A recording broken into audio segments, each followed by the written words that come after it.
al jaren bij ons in het café. Maar wat ik van de week zag, nou dat maakt het toch nooit mee. Ik zat mee met een maat en aan de pils op mijn gemak. Toen landde er opeens een heel gek beest hier op de tap.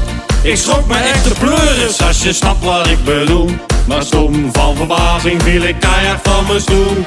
Toen ik had gezien wat hij zo naast mij was gelaand, dacht ik bij mijn eigen, dit staat morgen in de krant. Een hele grote vleermuis bij ons in het café.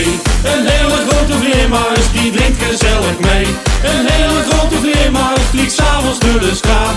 Kijkt of een uurtje bij ons kroegje open staat. Een hele grote vleermuis, die fladdert door het raam. Een hele grote vleermuis en Harry is zijn naam. Een hele grote vleermuis komt zigzaggend voorbij. Want heeft hij weer een biertje op, dan vliegt hij net als wij.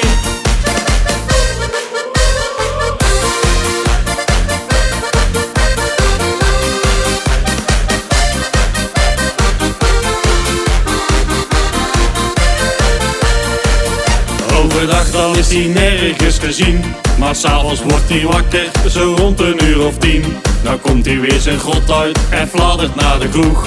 Daar blijft hij lekker hangen, tot zeker 's morgens vroeg. Hij eet zijn eigen stekkie, vlakbij de koekoeksklok. Voor hem staat heel de wereld altijd helemaal op zijn kop.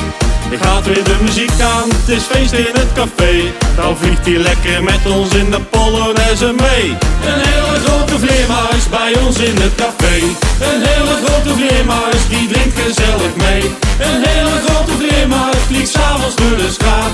Kijkt of er een uurtje bij ons kroegje open staat. Een hele grote vleermuis, die fladdert door het raam. Een hele grote vleermuis en Harry is zijn naam. Een hele grote vleermuis komt zigzaggend voorbij. Want heeft hij weer een biertje op, dan vliegt hij net als wij.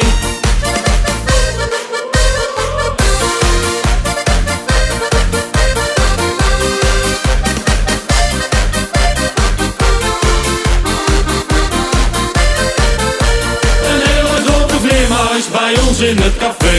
Een hele grote vleermuis, die drinkt gezellig mee. Een hele grote vleermuis vliegt s'avonds door de straat. Kijkt of er een uurtje bij ons kroegje open staat. Een hele grote vleermuis, die fladdert door het raam. Een hele grote vleermuis en Harry is zijn naam. Een hele grote vleermuis komt zigzaggend voorbij. Want heeft hij weer een biertje op, dan vliegt hij net als wij.